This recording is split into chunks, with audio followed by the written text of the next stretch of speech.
Hola, de nuevo yo por aquí para poder seguir explicándoles cómo vamos a hacer este nuevo apartado que es la discusión, que es una relación directa de sus resultados.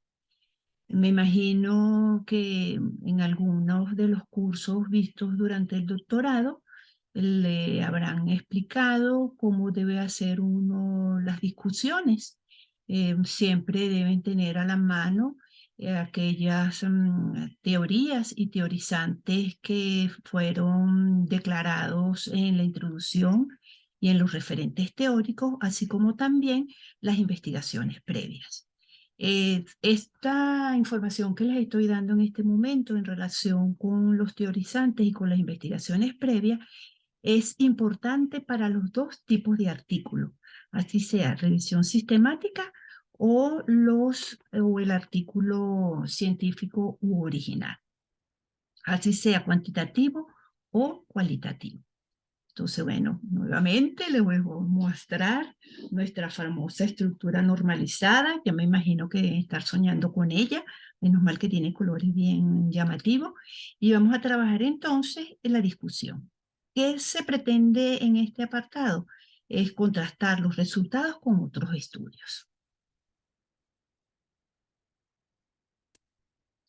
Entonces, fíjense, aquí tenemos todas las instrucciones que tenía lo que era antes de los resultados. Sin embargo, ahora nos interesa es ver qué es lo que nos interesa a nosotros de estos resultados para poder discutirlo. Entonces, ¿qué tenemos que hacer? Como siempre, iniciar con una breve introducción y empezar a hacer teoría. Tengo que teorizar mi discusión con esos teorizantes, estas investigaciones previas, para poder interpretar esos hallazgos que fui encontrando. Fíjense, en el caso de los artículos de revisión sistemática, recuerden que nosotros estuvimos conversando que en el método se establecieron una serie de criterios, o yo enuncié una serie de criterios o de categorías que más tarde me iban a servir a mí para poder yo hacer las comparaciones, para poder interpretar, para poder hacer el análisis. ¿Qué ocurre? Cuando viene el apartado de los resultados, nos encontramos que yo ahí tuve que decirle al lector por qué yo escogí esos criterios y tuve que entonces explicarles a través de una descripción bien clara por qué lo hice y cómo lo hice. Entonces, yo estoy orientando a este lector para que vea cómo fue que yo realicé mi investigación. ¿Qué sucede en el caso de las investigaciones de revisión sistemática? Yo debo entonces, fíjense todo lo que debo hacer, yo debo contrastar, yo debo analizar, debo interpretar y debo discutir esos resultados. Entonces, ¿dónde aparece eso? En la discusión. ¿Con quién yo contrasto, analizo, interpreto y discuto? Yo lo hago con la investigación previa, con los teorizantes y con cada una de las unidades de estudio que conforma mi investigación. Es decir, los 20 artículos, las 20 investigaciones, los 20 documentos que yo declaré en mi método, que fue lo que yo encontré para poder hacer mi investigación de revisión sistemática, debo entonces hacer dicha interpretación, dicha discusión con esos elementos que les acabo de nombrar. Entonces, fíjense, nuevamente les doy un ejemplo para que ustedes observen cómo se trabaja. Pues al principio tengo una introducción sobre la temática en forma general y empiezo a decirles que voy a trabajar con una serie de investigadores. ¿Quiénes son estos investigadores que están aquí? Tienen que estar relacionados con esas unidades de estudio que yo mencioné en el método y que yo mencioné en la discusión. Entonces, fíjense, Vamos a ilustrar desde el método. En el método, aquí yo expliqué en qué consistió, esto es el tipo de diseño, donde lo conseguí, aquí están los criterios de inclusión y de exclusión, cómo empecé a hacer la reducción, etcétera. Luego nombro cuáles fueron los autores que conforman mis unidades de estudio y en amarillo estoy colocando cuáles fueron los diferentes criterios de análisis que yo utilicé para poder hacer más tarde mi resultado y después la discusión. Entonces, fíjense, ¿cuáles fueron entonces los criterios de análisis que identificó este autor? Fueron estos que aparecen aquí. Actitudes docentes, actitudes hacia la matemática, motivación para aprender. Me voy para atrás otra vez. Mire dónde están, donde él nombra sus criterios. Actitud docente, hacia las matemáticas, motivación de aprender. ¿Qué hizo el investigador? Sencillamente, toda la información que tenía que ver con actitud docente debe aparecer entonces en este criterio.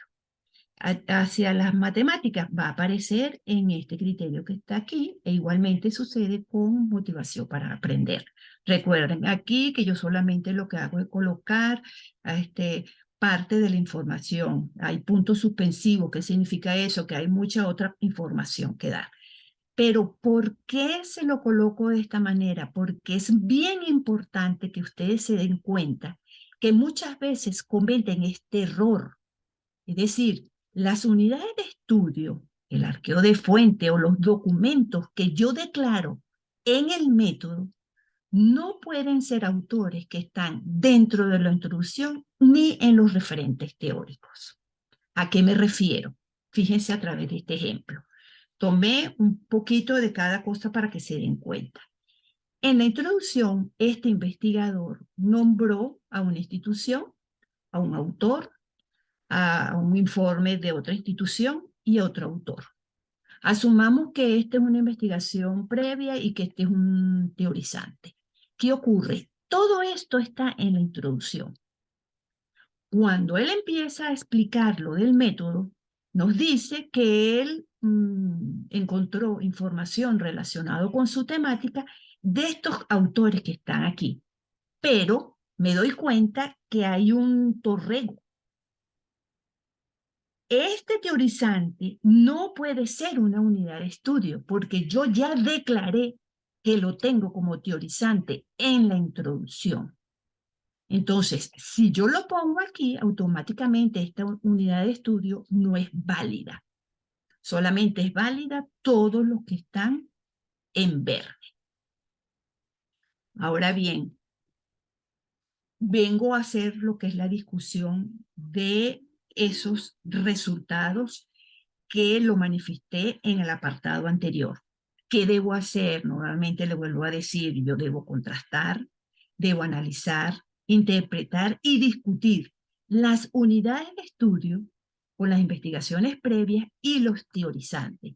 Yo debo discutir entre una unidad de estudio y otra unidad de estudio. Yo no puedo aislar ese contenido de esas investigaciones, a pesar de que son unidades de estudio, porque yo puedo tener documentos que los resultados son muy similares o puedo tener documentos donde los resultados son diferentes y yo tengo que manifestarlo en la discusión.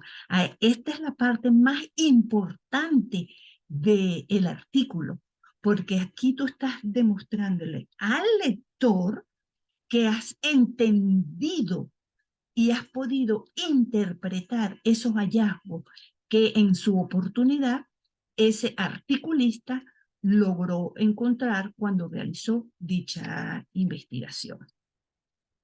Entonces, fíjense cómo se presenta y quiero que entiendan por qué a veces pongo amarillo y pongo verde. Recuerden que amarillo son teorizantes o son instituciones o son investigaciones previas que fueron nombradas, que fueron declaradas en la introducción.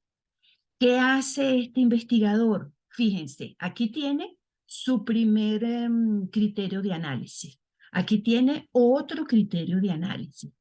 ¿Qué ocurre cuando él empieza a interpretar los documentos encontrados que están relacionados con este criterio de análisis? Lo verde son las unidades de estudio. Lo verde, estos autores que están en verde, fue lo que él encontró en sus unidades de estudio, en sus documentos. Y lo amarillo es la información que está en la introducción. Supongamos que Torrego, a pesar que anteriormente les dije que era un teorizante que estaba en la introducción y que aquí no podía repetir, en este caso, esto en vez de estar en verde debería estar en amarillo. Es un error que cometí. Pero yo lo que quiero es que ustedes se den cuenta que yo utilizo los autores de la introducción para poder hacer la discusión. Lo que no puedo es utilizar los autores que están en la introducción y en los referentes teóricos y los vuelvo a nombrar como si fueran unas unidades de estudio. No puede ser ese documento que estoy declarando en el método de esos 20 documentos que estoy revisando para poder teorizar. Luego tengo la otro criterio de análisis, que es la participación de la familia en el proceso de aprendizaje. Recuerden que tomé solamente una sola parte y aparecen los autores que tienen ideas similares sobre este criterio.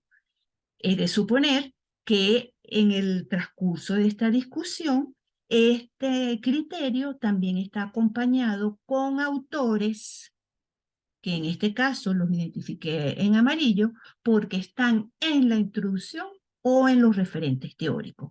Esto que está en amarillo, que igualmente debe aparecer en cada uno de los criterios de análisis cuando estoy haciendo la interpretación, tiene que ver con los teorizantes y las investigaciones previas. Ahora les voy a hablar lo que es el artículo científico original.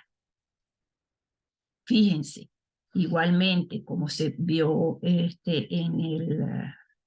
la contribución anterior, tenemos los resultados y después de los resultados vienen entonces lo que sería la discusión. Debo hacer una breve introducción y, por supuesto, toda investigación debe teorizar en la discusión. Y para ello me valgo de los teorizantes, de las investigaciones previas y de esos hallazgos que comenté en los resultados a través de la estadística descriptiva, a través de mis tablas, para poder yo interpretar. Porque si no lo hago, no estoy haciendo discusión. Entonces, aquí tenemos un ejemplo. Está la pequeña introducción.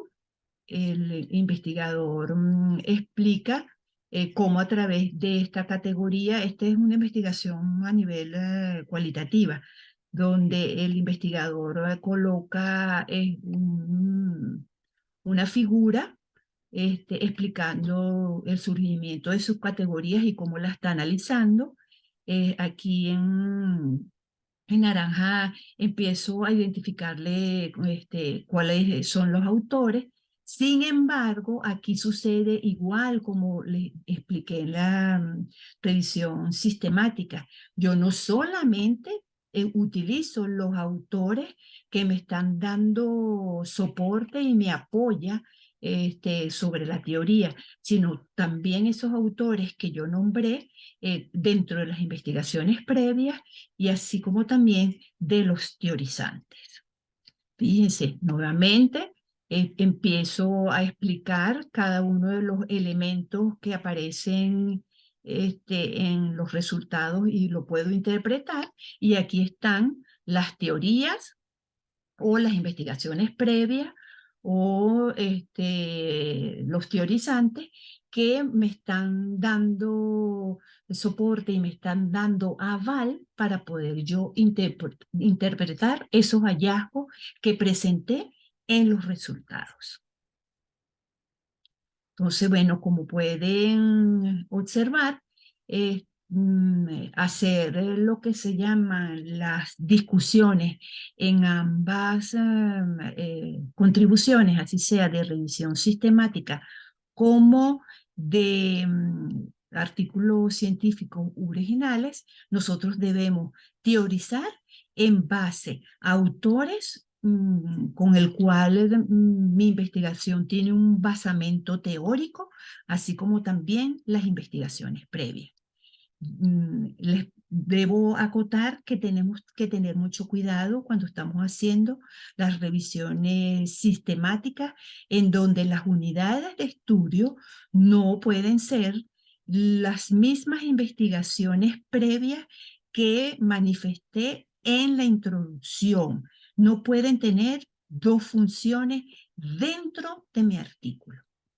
Bueno, ha sido un placer. Nos vemos entonces en nuestra clase, em, nos vemos en nuestra clase presencial. Éxito en sus actividades.